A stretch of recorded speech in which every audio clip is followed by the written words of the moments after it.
All right, this is a 1957 Ford Thunderbird. This car came in with a metallic sound in the lower part of the engine. It also came in with a really bad oil leak. So we had to take the engine out.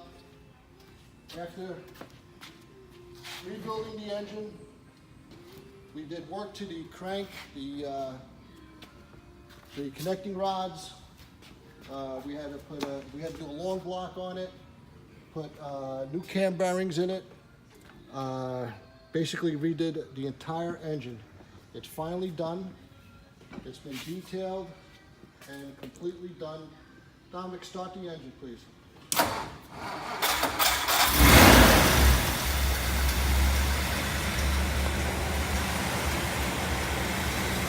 is a 312 wide block that's specific to the 1957 Thunderbird.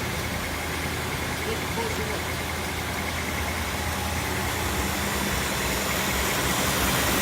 All done by MuscleCar.